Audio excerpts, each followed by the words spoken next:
I'd like to call the Physical Service Committee meeting to order for March 18th, 2024. You're right. Do you need the gavel? Hey, folks, trying to get the meeting started. Can we have some quietness, please? Thank you. Going to start the Physical Service Committee meeting for March 18th, 2024 at 6:30 p.m. Can we have the roll call, please? Councilor Burridge. Here. Councilor Benucci. Here. Councilor Walker. Here. Councilor Gozick. He's excused. I need a motion to approve the minutes of the March 4th, 2024 committee meeting, please. Councilor Benucci, Councilor Walker. Councilor Burridge. Yes. Councilor Benucci. Yes. Councilor Walker. Yes. Do we have any old business? I see none. We're going to move on to communication. 1, the Zoning and Planning Office has received a request for use of public space from Ricky Walker, owner of commercial property located at 115 East Oneida Street, for the installation of a new dormer, roofs, and concrete sidewalk. Anybody here like to speak on that? I spoke to zoning and codes the other day. This basically is just an attempt to clean the place up, put some more green space in. The walkways broke up pretty good, and they just want to make sure it's all replaced. Can I have a motion on that, please? Councilor Benucci, Councilor Walker. Councilor Burridge. Yes. Councilor Benucci. Yes. Councilor Walker. Yes. The Office of Economic Development has received a request for the use of public space from the Oswego Minor Hockey Association to host a 5K and open house on the Crisafulli Ice Rink on Sunday, May 5th, 2024, from 8 a.m. to 12 p.m. Do we have anybody here to speak on that? We do not. This is just a major, minor thing that they've been doing for some time. They actually run down my street, Mitchell Street, and up into the fort. I'd like to have a motion on that, please. Councilor Benucci, Councilor Walker. Councilor Burridge. Yes. Councilor Benucci. Yes. Councilor Walker. Yes. The Office of Economic Development has received a request for use of the public space from the National Junior Honor Society at the Oswego Middle School to host the Jack Bobbitt Memorial 5K to be held on Saturday, May 18th, 2024, from 8 a.m. to 12 p.m. Anybody here like to speak on that? No one. Like to have a motion? Councilor Benucci, Councilor Walker. Councilor Burridge. Yes. Councilor Benucci. Yes. Councilor Walker. Yes. The Office of Economic Development has received a request for use of public space from David Thompson for road closures, a waiver of the noise ordinance, and the use of a bandstand stage for the Michelle Wink Memorial to be held on Saturday, June 15th, 2024 at Gibby's Irish Pub. Another ongoing event that happens in the Oswego. Anybody here to speak on it? I'd like to have a motion. Councilor Benucci, Councilor Walker. Councilor Burridge. Yes. Councilor Benucci. Yes. Councilor Walker. Yes. Just a second, folks. My computer here decided to do something different.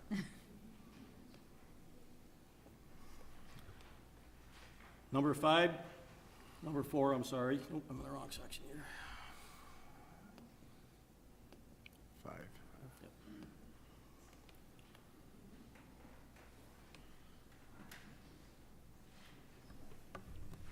I got it, I think. You got it? Number 5, the Office of Economic Development has received a request for use of public space from the Oswego YMCA regarding the annual Harbor Fest 5K and Kids Fun Run to be held on Saturday, July 27, 2024, from 8 a.m. to 11 a.m. Is there anybody here who'd like to speak on that? Make a motion. Good evening. Trish Levine, I'm the Director of Health and Wellness at the Oswego YMCA. This is our 35th year of this event. This event helps to support the programs and services that the Oswego YMCA brings to the community. We last year scholarship close to $90,000 to the individuals, children, and families in the community, and events such as these help to support that fund that we can continue to scholarship. We appreciate your consideration and hope you will approve the event. Once again, thank you. Thank you. Can I have a motion on that? Councilor Benucci, Councilor Walker. Councilor Burridge. Yes. Councilor Benucci. Yes. Councilor Walker. Yes. Number 6, the Office of Economic Development has received a request from Fred Donabella regarding the Layton and Kingsford Annual Triathlon, both to be held on Saturday, June 1st, 2024, from 8 a.m. to 3:30 p.m. Anybody here like to speak on it? See none? Can I have a motion, please? Counselor Vernucci, Counselor Walker. Counselor Burridge? Yes. Counselor Vernucci? Yes. Counselor Walker? Yes. Number 7, the Office of Economic Development has received a request from the Greater Oswego Fulton Chamber of Commerce in order to host the annual farmers market to be held June 13th, 2024 to October 10th, 2024. Anybody here like to speak on that? There is not. Can I have a motion, please? Counselor Vernucci, Counselor Walker. Counselor Burridge? Yes. Counselor Vernucci? Yes. Counselor Walker? Yes. See no other business. Can I have a motion to adjourn, please? Counselor Vernucci, Counselor Walker. Counselor Burridge? Yes. Counselor Vernucci? Yes. Counselor Walker? Yes.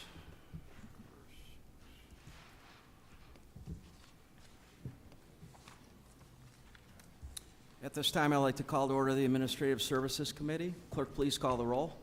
Counselor Plunkett? Here. Counselor Burridge? Here. Counselor Allen? Counselor Vernucci? Here. Counselor Walton? Here. I'd like a motion to approve the minutes of the March 4th, 2024 committee meeting. Counselor Allen, Counselor Vernucci.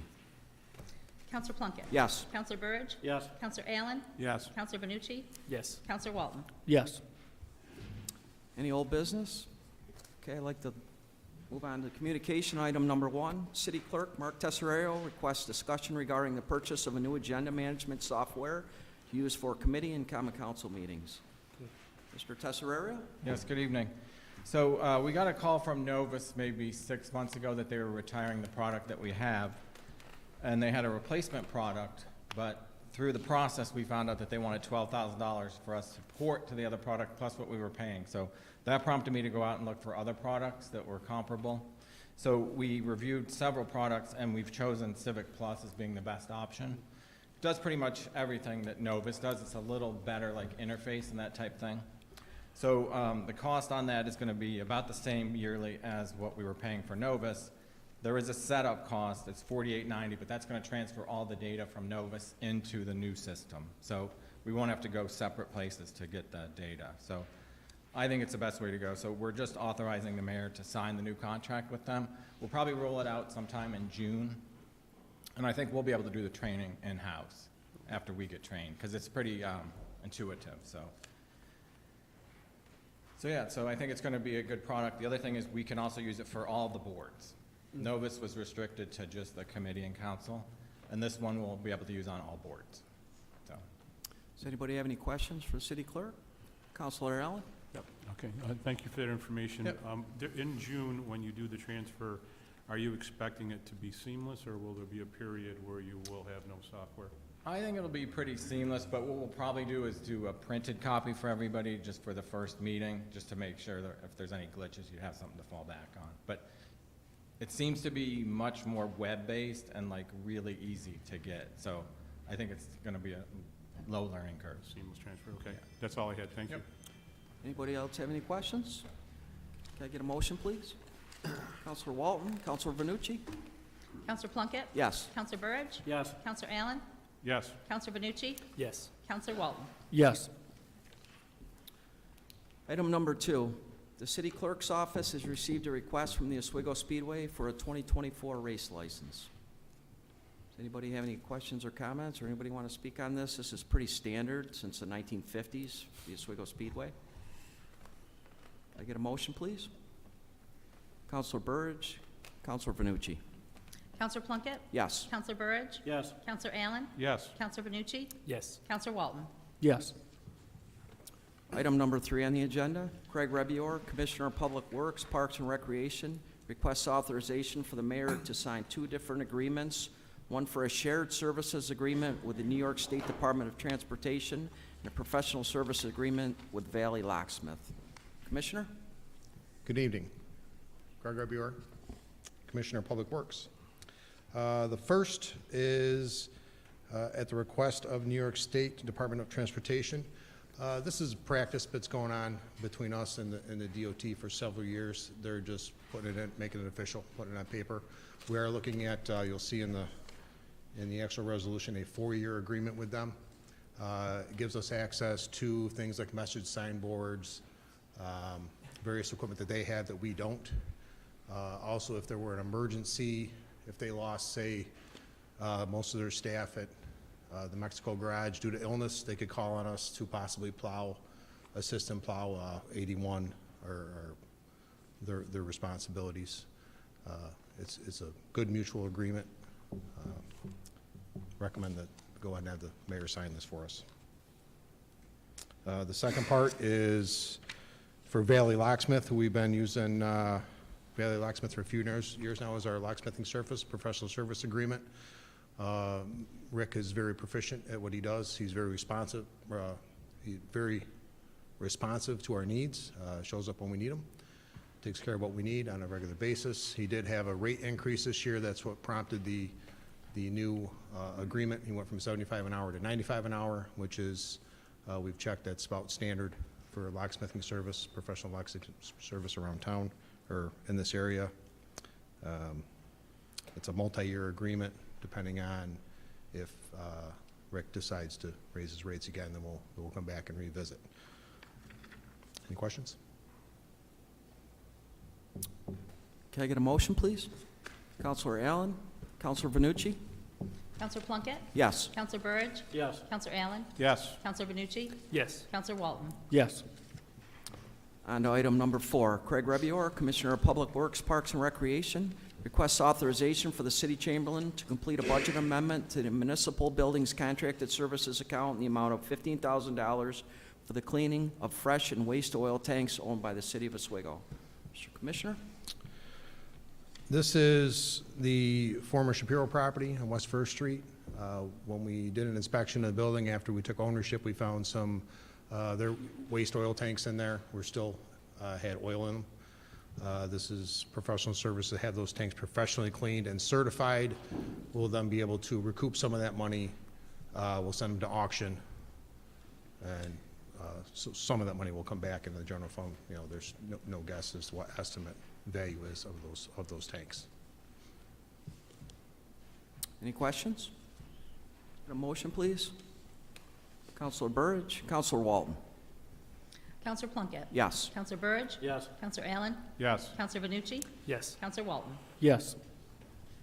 Item number 5, Craig Rebior, Commissioner of Public Works, Parks and Recreation, requests authorization for the city chamberlain to complete a transfer of funds in the amount of $22,660 from the sewer enterprise contingency account to the sanitary sewer material and supplies account to pay a W.D. Malone invoice. Commissioner? This stems from the culvert project on West Fifth Street. Some of you with us last year remember the issues out there. The project has been put on pause, and W.D. Malone is simply asking for reimbursement for the pipe that they ordered. It's 120 feet of 60-inch pipe. I spoke with Ryan Malone just last week. Once he gets payment, they'll release the pipe to us. We'll actually take ownership of it. When the project goes forward, we'll already own the pipe. And the rate he was charging us was fair market rate at the time. Any questions? Get a motion, please? Counselor Allen? Counselor Vernucci? Counselor Plunkett? Yes. Counselor Burridge? Yes. Counselor Allen? Yes. Counselor Vanucci? Yes. Counselor Walton? Yes. Thank you, Commissioner. Item number 6 on the agenda, City Engineer Jeff Hinderleiter requests authorization for the mayor to sign change order number 3 in the amount of $20,833.60 with John R. Dudley Construction for additional work performed at the water treatment plant. City Engineer? Good evening. So, if you didn't know, our water treatment plant upgrade project is still going on after about an 18-month delay due to all sorts of issues, not with the project itself, but mainly supply chain issues. So as we are now approaching the end of the project, we're trying to close things out. And so this change order will exhaust the allowance. So for our newer counselors, in every project, I put a contingency allowance in, which is to try to absorb unforeseen things or changes that occur on the contract that, you know, we haven't developed perfect X-ray vision yet, and so when you get things open and get looking at stuff, you find surprises. We try to build that into the project rather than having to come back to the council all the time. In this case, the change orders have exceeded that allowance by $20,000 and change, $20,833.60. And so I've come asking to get a change order onto the contract so that we can raise the value of the contract to complete all that work. There will likely be one more change order that will come from this project, and that will be to close the job out. And what that is we then do an over-under, look at all the quantities that are in the contract, and we zero it out for good. So you can expect to see this once more. With this change order, it would raise this portion of the contract to a $2,896,773.60. Any questions? Can I get a motion, please? Counselor Burridge, Counselor Vernucci? Counselor Plunkett? Yes. Counselor Burridge? Yes. Counselor Allen? Yes. Counselor Vernucci? Yes. Counselor Walton? Yes. Item number 7 on the agenda, City Engineer Jeff Hinderleiter requests authorization for a budget amendment to the engineering contracted services account in the amount of $82,266.88 for the costs associated with a hydro dam fishing alert system. The engineer? So as a recap, just real brief history, when we terminated our contractual relationship with Brookfield, it set into motion a number of things. The primary was that the Federal Energy Regulatory Commission, FERC, who oversees our license and the operating of the facilities, became concerned about fishermen's safety due to incidents that have occurred in the lower reach in the past. Through negotiating with them and with Brookfield, because at the time they suspended operations at the plant until we came to agreement, they made a determination that they wanted to tie together our public safety plan and Brookfield's public safety plan at Varick. And what that created for us was a dependency, direct dependency on the daily operation and maintenance of the fisherman alert system, which are the cameras, the lights, the sirens, and the river stewards, and the signs, and the life vests, all those pieces and parts that are mandated down there in the fishing area below the Varick Dam.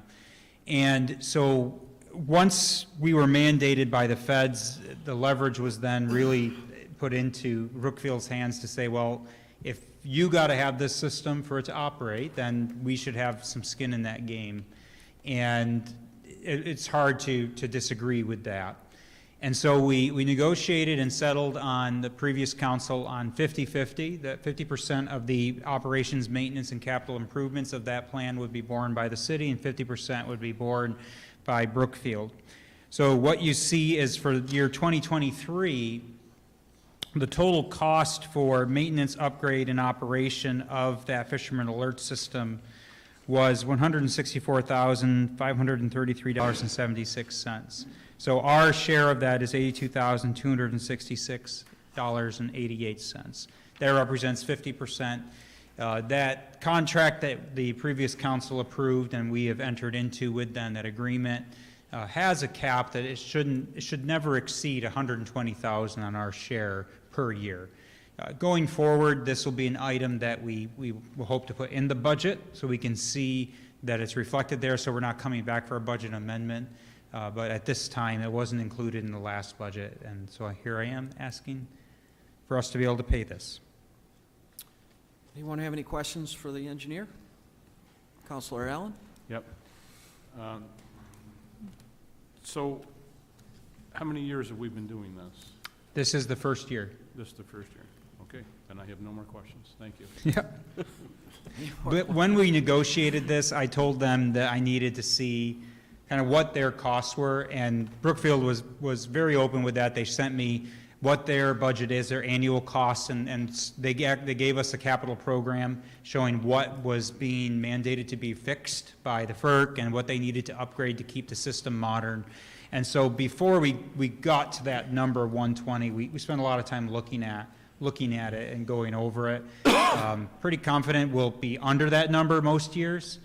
This year we're at 82, but it's something that we'll continue to work with them on and try to control. Terrific. Thank you for that information. Mm-hmm. Any other questions for the engineer, the city engineer? No? Can I get a motion, please, to accept?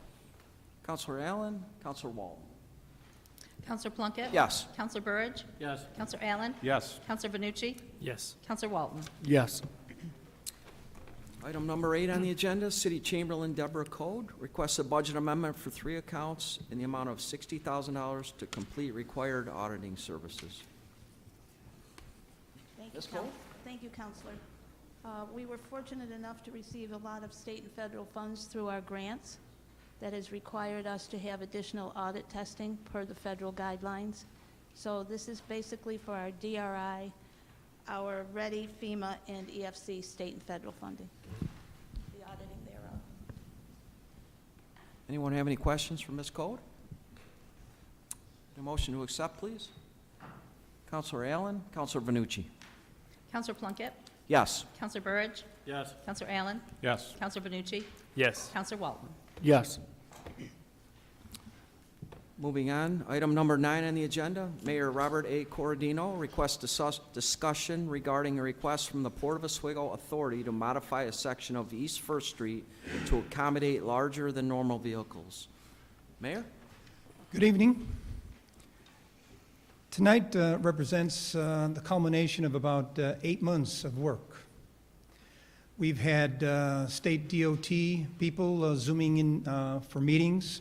We've had the city attorney, we've had the city engineer, we've had several of you counselors sitting in on meetings about this. We've had 4 different versions of what we could do about East First Street. And tonight, I eventually came to the conclusion that I'm ready to present it to you people for you to make a decision. Because frankly, I've done everything I can to try to compromise this. And if you were to look in the dictionary for the word compromise, I imagine it would say something to the effect of you get 2 parties together and neither side gets what they want. And this is pretty much what we have here tonight in front of you. And there's basically 2 components of this resolution.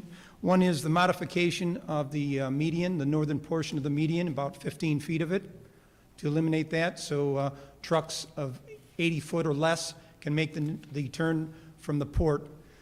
Currently, the port has an exit route coming out of East 2nd Street, taking a right on East Cayuga, and this would be the turn, negotiating the turn onto East 1st Street.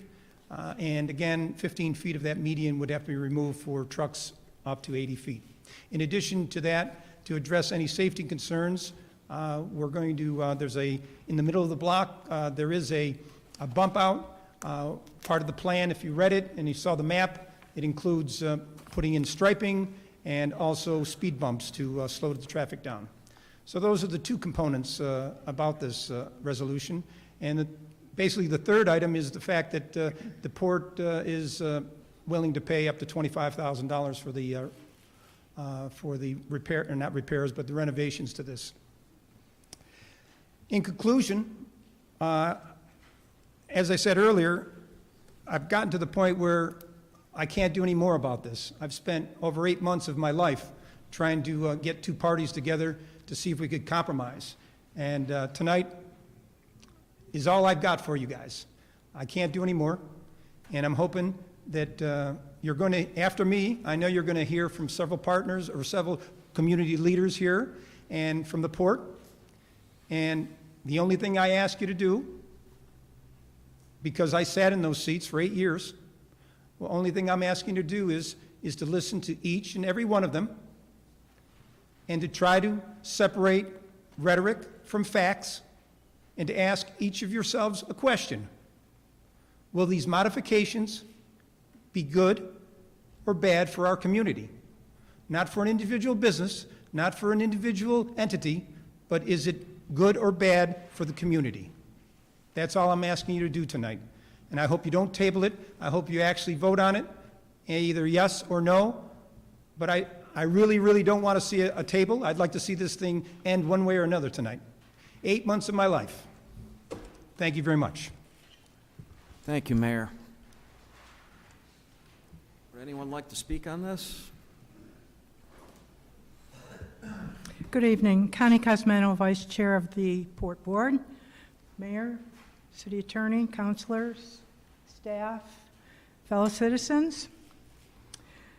What I would like to do is give you a very brief overview because we have an engineer here with diagrams that I'm sure you would like to ask questions of. So I begin with every project can have unintended consequences as the Port Board realizes based on our Dome 4 project. Information to stakeholders is imperative to move forward. In 1999 and 2000, the DOT and the city completed the East First Street project at a cost of $4 million of taxpayer money to redo that street as a DOT qualified access highway for larger dimension vehicles, which are only 5% of our volume, as an access egress to the port. That designation still stands. The present problem is that the recent configuration with the addition of a center island prevents these vehicles from egress. Should this problem not be fixed, the impact of the 100-plus farmers, longshoremen, truckers, hotels, restaurants, and other business will be significant. And with all due respect, the financial impact, if this is not done to the Broadwell Group, is zero. In 2023, $47,893 was paid to union labor for one project, loading, unloading, and reloading. 1,132 jobs were generated by marine cargo activity. The Port Board Chair, Fran Enright, who couldn't be here, reached out to the director and the mayor to set up an advisory committee to address concerns common to the port and the city.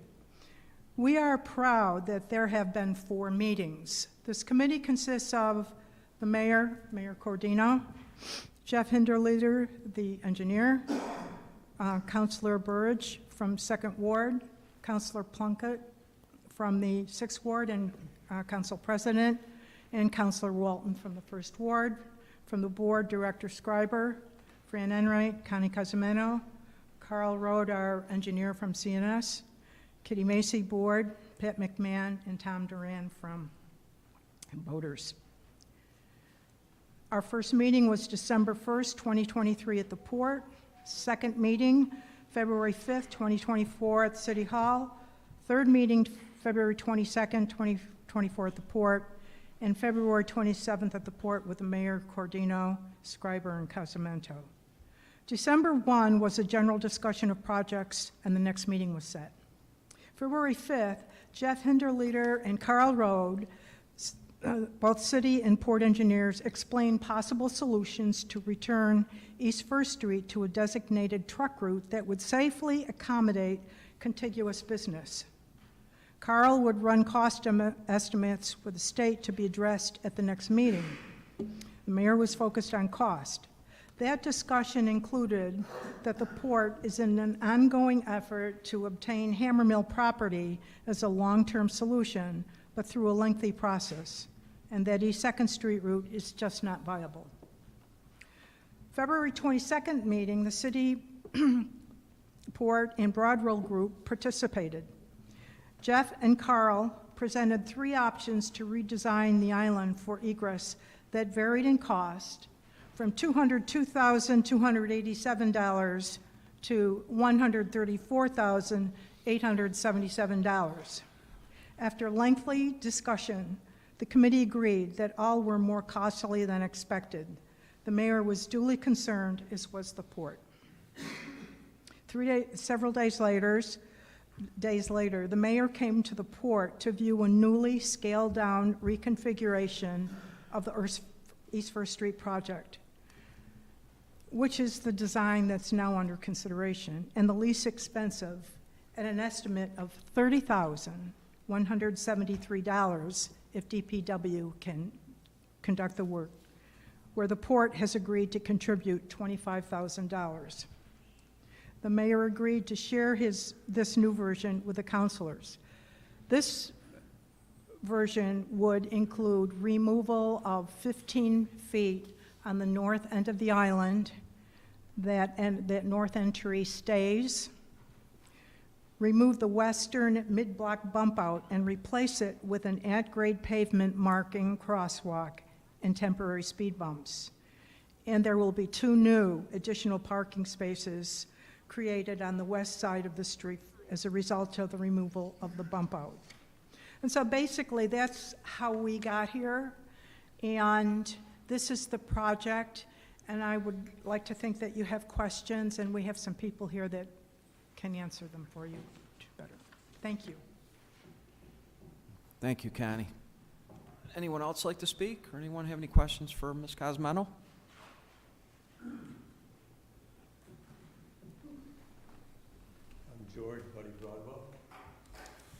I'm not good at public speaking, but I'll do the best I can. Excuse me.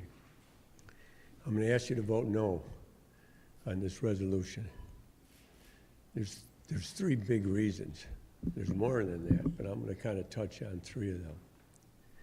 The biggest one is a safety issue. Since the water park opened, the first 6 months of last year, we brought in over 30,000 new tourists. That's just the water park. That's not counting the convention center, La Perilla, the press box, the condos next door, Fitzgibbons, the day spa, all the other businesses behind us and with us, and all the way up First Street, like Leroy and his places, whatever, what takes place on East First Street. When you see these kids go in the water park and running around the way they are in that park, they don't look. Somebody's going to get hurt if you allow this. The port, it's all about, to them, it's about money. They have an option route out east, and they used it a couple years ago when they brought in the big windmills. They don't want to do that anymore because if they made $100,000 going out east, and now they can go down First Street, they can make $150,000 because it costs them less money. And it's an easier route. It's all about money to them. Let's go down First Street and rape First Street and upset the whole city of Oswego in the direction we're headed.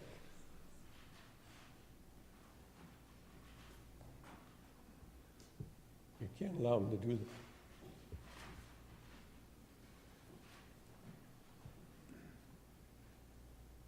Excuse me. They have a route out east, they have options for east, but they're dragging their feet on it. They want you to give them just a little bit of addition, and then they'll come back later for more and more. They're not pursuing east like they should be.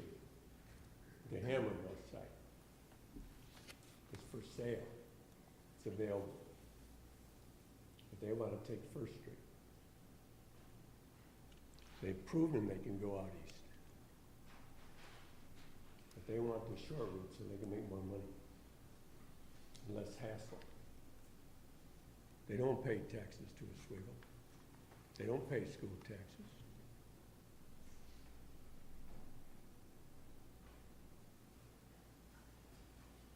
We do.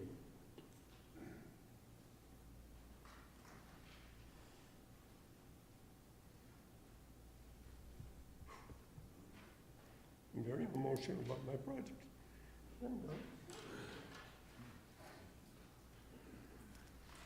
Thank you, Mr. Broadwell.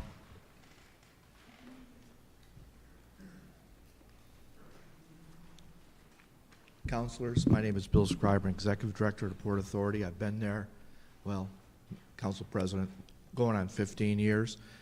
I always like to say my family came to Oswego, this area, when the only mode of transportation was sail. So we've been here since 1750. I'm not going to enter into debate with anybody here tonight, but I'd like to make some points if I can, please.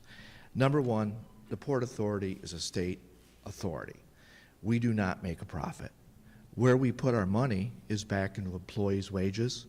We put it in benefits. We put it in upgrades. Just one item alone. This last month, the Port Authority Board authorized $4 million for a dock improvement on the West Pier. Where does that money go? It doesn't go in my pocket, doesn't go in the board's pocket. We don't make a profit. We don't have stockholders. Where it goes to, local contractor, local labor, and most of these people work in the city of Oswego and surrounding areas. So we're not looking to make money. We're actually, under our legislation, which is New York Public Authorities Law 1350, all the way to 1360, we're a public benefit corporation. We're supposed to, by our legislative mandate, benefit the public. And we do that in a number of ways. H. Lee White Museum sits on our property. We support it. Water, heat, electric, that's what we pay for. Harborfest every year. Last year, we did a good year. We contributed more, minimum $10,000. That's just a few things. We run, the fishing captains are at our port. We give them free when they have their terminus, use of the facilities and their items. I could go on for at least an hour and tell you all the community things we do. But what I'd like to tell you is why we want this. As the vice chairman said, this is 5% of our traffic, by and large. However, that 5% is important because you have to look at the projects we do. We just did a project for the nuclear power plants a year and a half ago. 4 transformers went out. 4 transformers. Now, we were lucky we could reroute them through another road. However, that road isn't going to be available all the time for us to be able to do it. Now, why did we do 4 transformers? We know that Niagara Mohawk and all the power plants, excuse me, not Niagara Mohawk anymore. I guess I'm putting my age in this because back they used to own it. But that just maintained those power plants for the jobs in this community, because the only way you can get this stuff through is by ship. Second of all, probably the second largest employer in the county had to redo its lines. Novelis. Where do they put all this stuff through? The port. We support local industry and community, and I think it's important. I've been elected as the Secretary of American Great Lakes Ports Authority. I see every port in the Great Lakes all the time. I'm going to tell you, a very healthy port is a very healthy community, because it does more than just support jobs. It supports the businesses, it creates continuing job growth, and quite frankly, as a nonprofit organization, we contribute to the health of the community. And I'm very happy that the mayor and my board chairman created this advisory group where we meet with the council members and the mayor on a very regular basis, because in the past maybe we haven't been cognizant of all the problems that maybe we have created, not by our intention, but just basically because we operate. But we've been there since 1955. And we've been a good part of this community since 1955. And I hope that you will understand that we're not asking for a large redesign. It's 15 feet. The tree's going to stay. It's touching nothing on the other side. It just gives us the ability, when companies come in to do these very important projects and projects in the future, that we have an access route that we can get out of the port on these large, overwidth, oversized loads. That doesn't mean that we're not looking for alternate ways. We are. In fact, the city engineer and our engineer has brought up a very good plan, except it doesn't happen overnight. The Port Authority being a state authority, we have to actually have a plan. That plan has to be agreed to by the city. We put it into the state.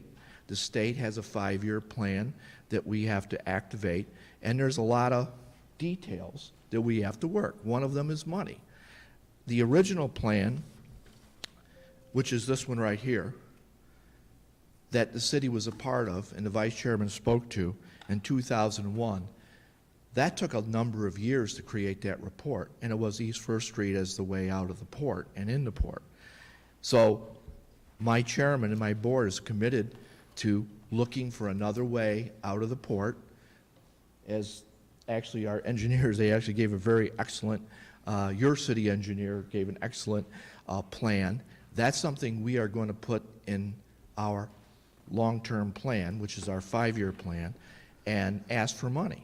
But at the present time, we're looking at a very minor 15-foot, leave the tree, because you're a tree city, so we're not going to touch trees, and just taking that one bump out so that we can bring trucks 18 feet wide out of the port. We're not asking for in the port, we're asking for just taking it out of the port. And I think you all got a copy of the last report that the port sent out. We just had another really good year. We did 18% increase over 2022 on ship traffic. That was to support aluminum for the Novelis projects. And we, in 2022, had a $500 million in economic activity for upstate New York, $400 million for the region right here in Oswego.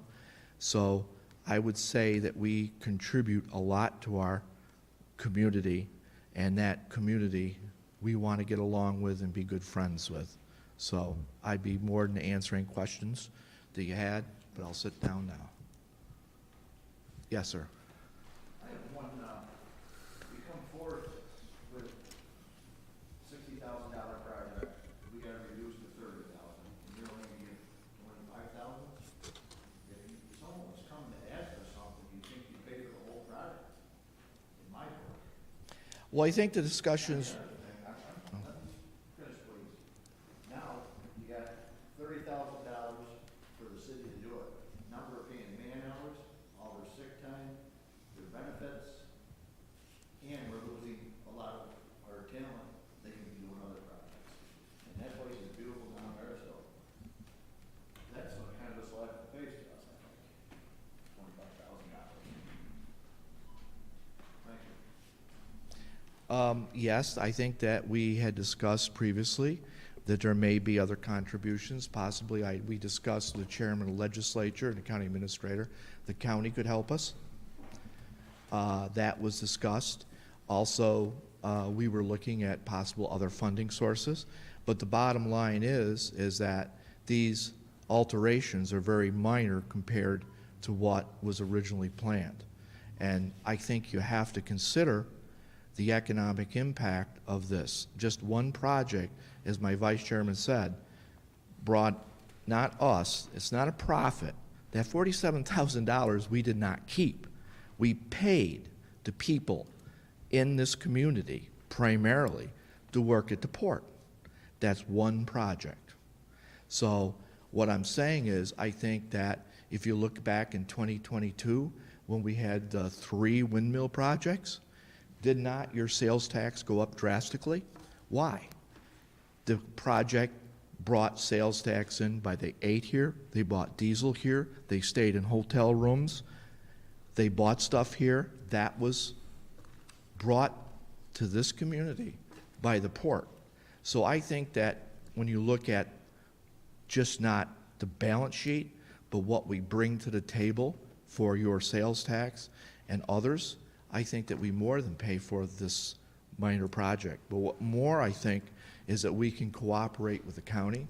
They've had a willingness to discuss this, and with the city, I think that project can be knocked down even more. But we committed 25 to it. Councilor Allen? Oh, this sounds like a board meeting I'm in most of the time. It's okay. So I got a few questions for you now. You recognize I'm a new counselor here, and I wasn't at any of your previous meetings, so for me, there's a lot to unpack. And there's a lot for me to understand yet. However, as I listened to everybody speak here tonight, I didn't really hear a lot of conversation about your considerations for what's happened in that area. So we have school children getting on buses, we have the children that are coming to this water park, we have the folks that are staying at the hotel. The city's put a lot of effort into building an area in our community where folks can come and enjoy themselves, and the median that's there serves as a barrier and a path for everybody to cross back and forth in a safe manner. From what I understand, and I'll roll into my question here, you've got a viable alternative route to the east. And not only that, you've had many negotiations that seemed very viable to me based on the little bit of information that I heard, and that for some reason those have broken down and the port has, I don't know if you've walked away from those or if they're still continuing, but I guess I'm wondering why we're here today when you still have a viable route and there's still a possibility of something that could work for the benefit of everybody. Let me see if I can address those one at a time, okay? Number one, viability of a route. Number one, East First Street is designated by New York State DOT as a truck route.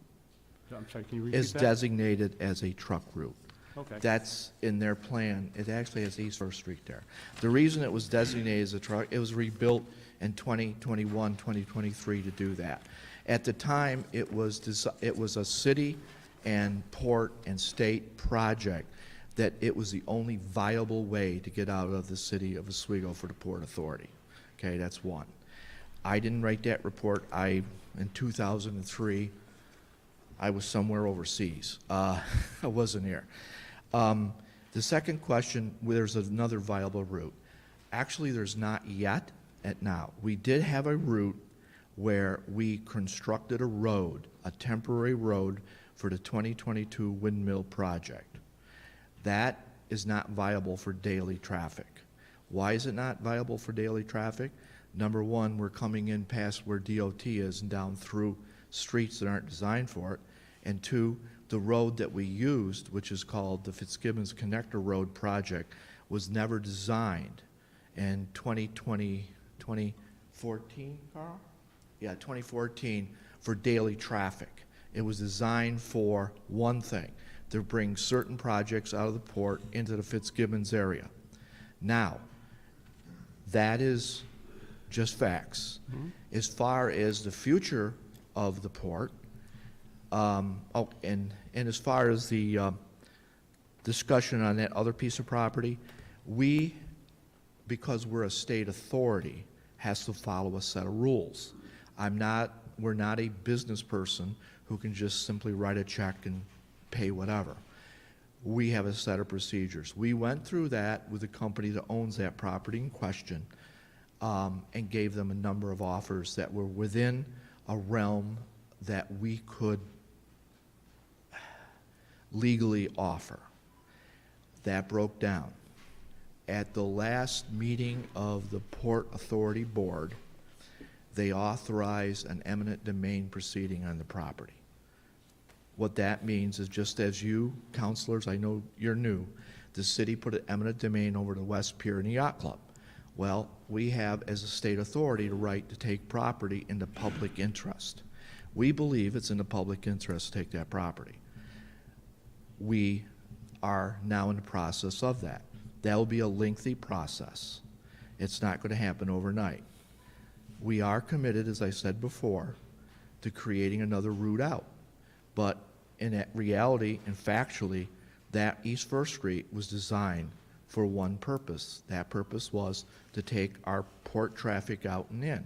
We're not asking to go in with any additions to the present property. Our exits, we need one 15-foot brought in, tree stays, and a bump out removed, and then the same type of calming effects done temporarily, just as you've done them throughout the city. This is nothing new. As far as safety, let me add that we are not going to run any more volume of trucks through there than normally are there normally. We have, on average, 20 to 30 truck transits a day through East First Street now. There's no major accidents, people getting hit, nothing's happening. What we're asking for is a minor 5%. Example, one project, maybe 3 or 4 trucks have to go out. But without that project, you saw what the cost of one project means to the port. And again, we're not there making money. We're there employing people and contributing. In fact, if we make too much money, the state takes it away. They do what we call a sweep. So we reinvest, employ people, and that's how we operate. We're like you are, except we don't have a tax base. We're self-sufficient. We actually have to have these projects to create revenue, to do our maintenance, buy equipment, pay people, insurances. I'll near say I'm probably one of the larger outside of the hospital insurance bills in the city. It's huge. Okay, well, nobody's saying that we don't appreciate your contribution to the community. I think we're just trying to have a conversation here around what's best for the community and certainly what's best for the people in that area. So now, having said that, I understand 5% you're running these trucks through right now. However, the talk around town and everywhere in upstate New York is around this Micron facility. So clearly the traffic at some point is going to increase. All right, I don't think we can deny that. Is it your but I do want to ask you this follow-up question. So is it your contention tonight that if you're not successful, that this materials won't flow through the area? Well, let me just say this one thing, because I'm not here to give, I run a business, okay? The Port Authority is a business. That's why CEO is after my title. I don't do my taxes and that. I have to go sell the port to companies and say, hey, come here and do your product, transport your product, and I have to be competitive. Certain projects, example, Pat, we had what, a road study today? Yes. Yeah, Pat, my number 2 there. We had a road study. Why is this important that they have road studies? Because companies, before they'll even commit to a PO, that's a purchase order, or a nomination, that means they're nominating the port for ships, they have to do a road study. Can they get the product in by ship, and can they move it out by truck?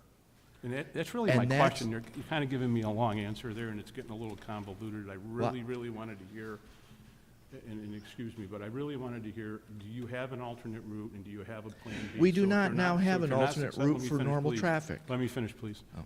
So if you're not successful tonight, will the material still move through the area, and do you have an alternate plan? I really just want to hear a yes or no. There is no alternate plan because we cannot use the plan we used in 2022, period. That simply means we won't get projects.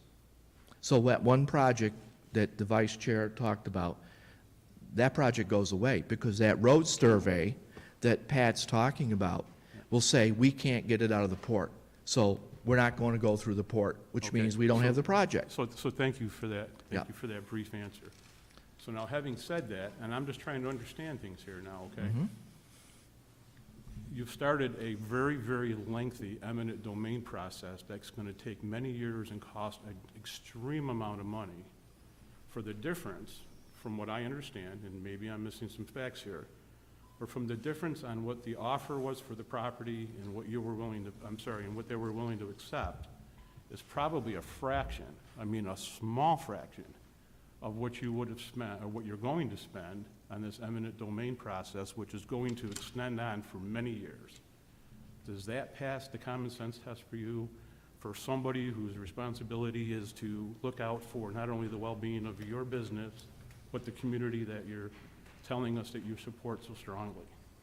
Well, if you'd like me to discuss that in executive session, I'll be more than glad to. Okay. But those type of things are confidential, attorney privileged, and I can't really speak to them in public. Okay, I understand. But If you'd like to convene an executive session, just counsel, if the vice chair would authorize that, I can update you on that. But quite frankly, I'm restricted under what I can say. okay. President Plunkett, I'm all done. Thank you. Thank you. Thank you. Counselor Walton? So just real quickly, first off, I do want to reiterate the value that we see within the Port Authority, within this community.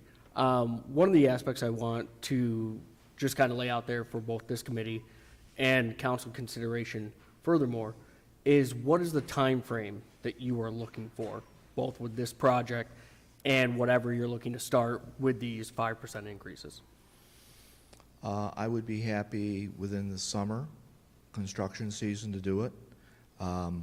We would be very negotiable with the mayor and his administration.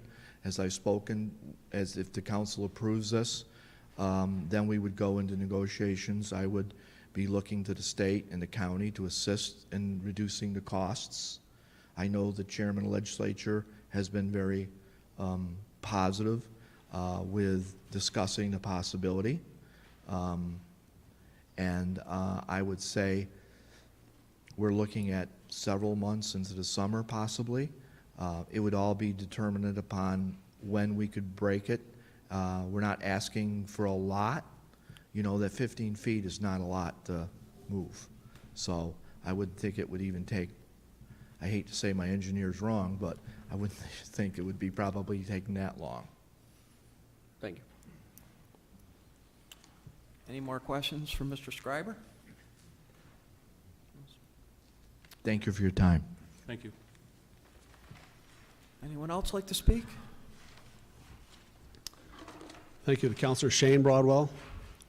I'm the third generation businessman, and we've been working on East First Street. I just figured it out. Got out of college in '91, so all of a sudden over 30 years working on East First Street myself. So because there's been a lot of conversation just about Broadwell, right? So there's others businesses in town and a lot of people who are paying attention to what's taking place. So I've got a lot of phone calls since, you know, it was on the agenda. A lot of people thought this went away and died last fall or last summer when it came up, and it's recycling again. So I'm going to take the time to read for a couple people who couldn't come tonight. Two may concern. I've owned a small business in Oswego for the past 20 years. Transformation has taken place and continues to take place, has transformed the city of Oswego into a waterfront destination for central New York. The city of Oswego has meticulously zoned the city into areas of enhanced living and promoted local businesses through the city. I think allowing large industrial trucks to maneuver through the traditional business district on East First Street is a mistake. Traditional business districts are established knowing that there will be extensive vehicle and pedestrian traffic. It appears to be a step backwards in the progress, that has made downtown a much better place to live and to work. I do appreciate what the port brings to the area and hope they also continue to develop and grow. There's a large area to the east of the port that has the same industrial use as the port.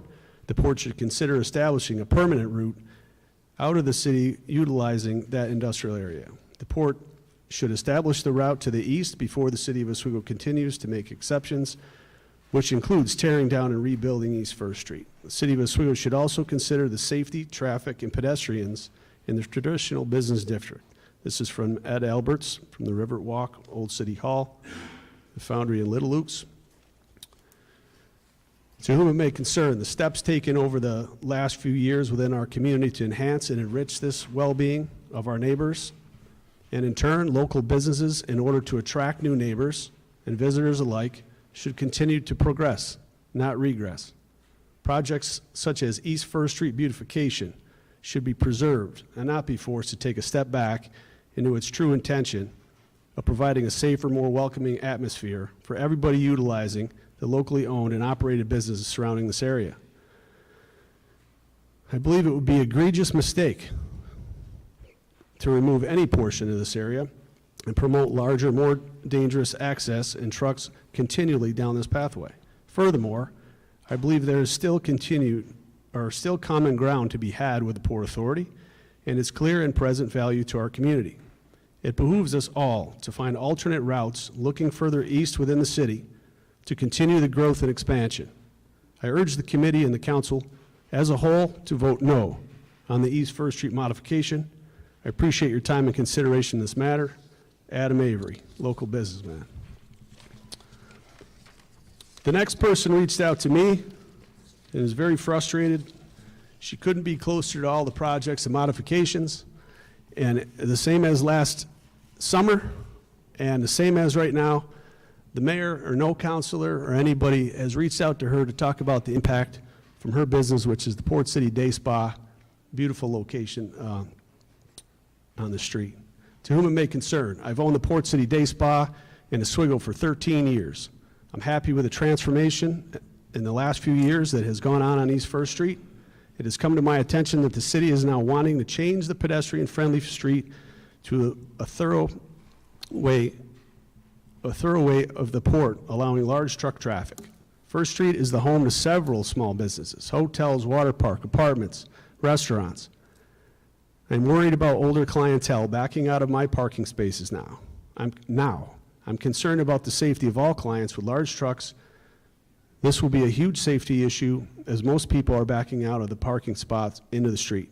Many scooters and foot traffic are crossing streets on a daily basis. This change would have a dramatic impact on my business. We have had such a positive impact with all the changes to the street and the growth of the business. I would hope we would continue without putting our pedestrians and customers at risk.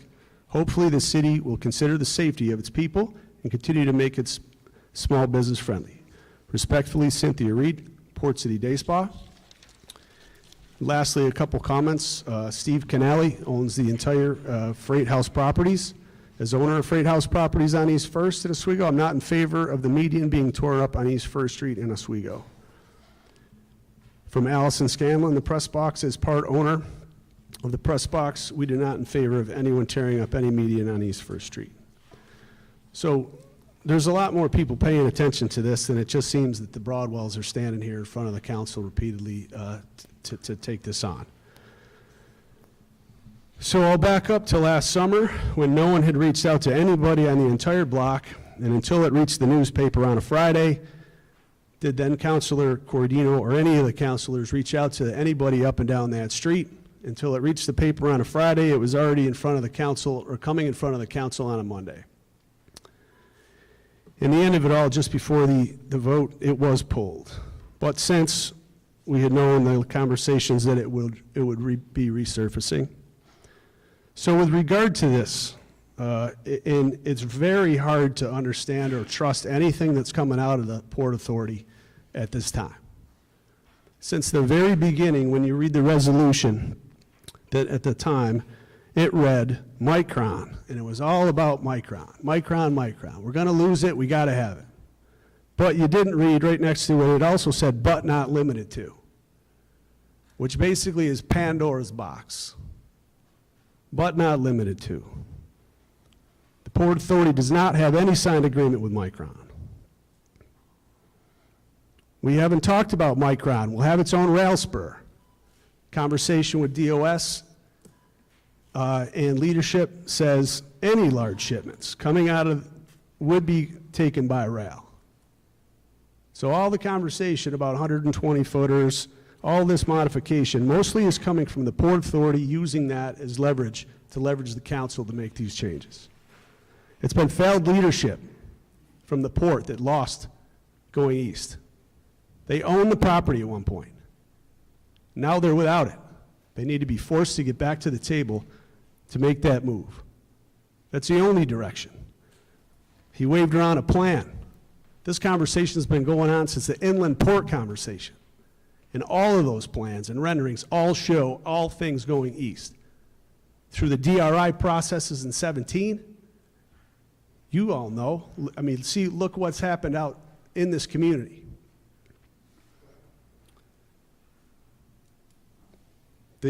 We keep waving around East First Street, you know, is the qualified access route. The modifications to East First Street's been that way for 3 years. This doesn't just happen. Where was this conversation then? Now all of a sudden, sky's falling, nothing's gonna happen, we won't be able to do anything. The onion peels away further. I mean, we were told by the mayor, this shouldn't affect safety. These trucks will all be coming in overnight. And our conversation at the glass collaboration which we were happy to be at. Board Member Cosumeno says, well, who told you that? These are going through there during the day. Well, the mayor told us that these would be coming in overnight time. It is all about the difference in where the community's at today. We're not we've heard it already. This is a port town. We were a port town. This is not the same community that it was. And he wants to talk about sales tax. We've brought over 3,000 people into the city in January, February, and half of March into the water park and hotels in what was historically our worst months of the year. That was the whole idea in the first place. And that has overspilled into other not-for-profits, CMU, restaurants, hotels in a significant way. You all will be the first to see that when the sales tax numbers come down, and we're excited to hear what they are. The conversation coming out of the last collaboration was, wow, there is no rush. There's no money even there for the Micron projects and chips right now. The project needs to go east. Everybody does recognize that, and at the end of the meeting, the conversation was remove all truck traffic from East First Street. Not this, hey, this is what you already have. The state DOS and leadership refer to East First Street as a tourist district. The governor was here for ribbon cutting as the DRI, as the last DRI project to be finished in the city of Oswego, and the city of Oswego was the first to complete all projects. That's why she was here. The project across the street is a DRI. It is a housing project, and watch the school buses pull up there and pick up and drop off every day. It is a serious safety discussion.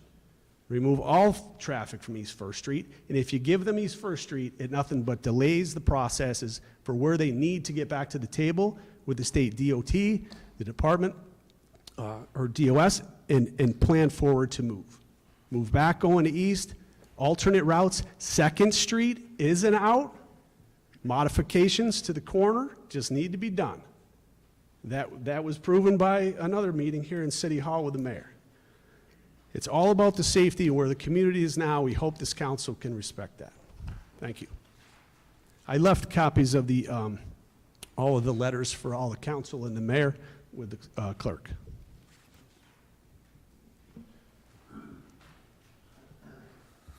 Anyone else have any comments or would like to speak on the subject?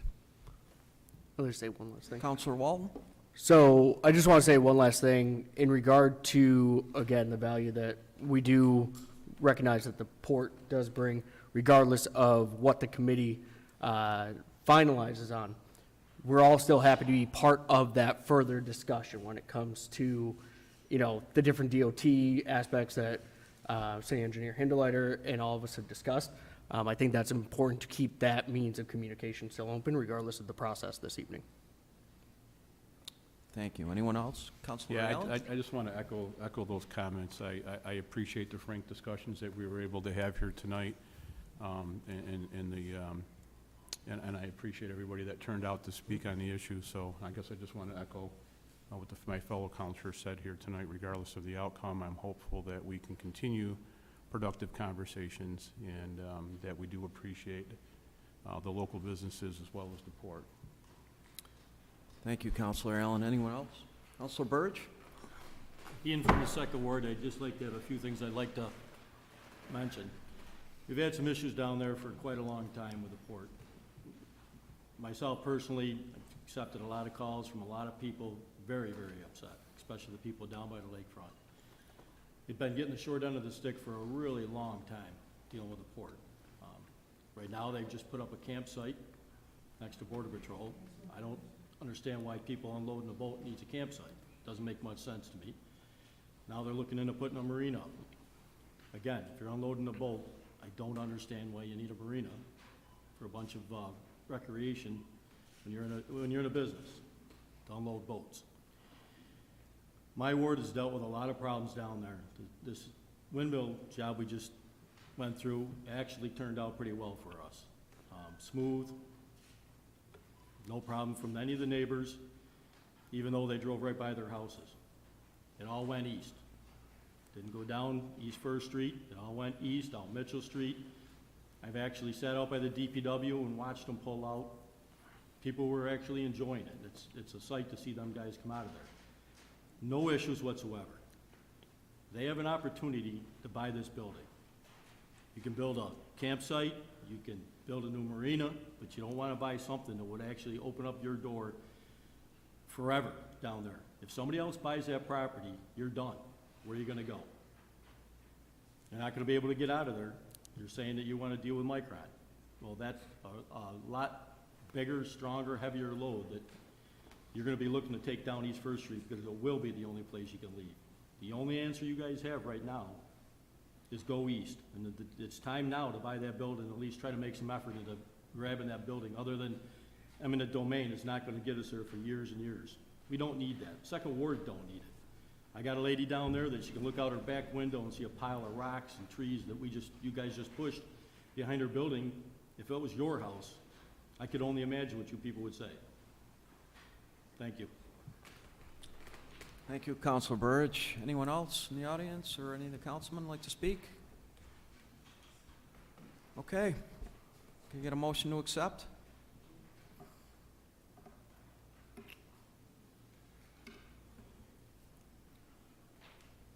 Okay. No motion. Moving on to item number 10. City Attorney Kevin Caracoli requests an executive session to discuss the financial, credit, or employment history of a particular person or corporation. Can I get a motion to go into executive session, please? Councilor Allen, Councilor Walton. Counselor Plunkett? Yes. Counselor Burridge? Yes. Counselor Allen? Yes. Counselor Benucci? Yes. Counselor Walton? Yes.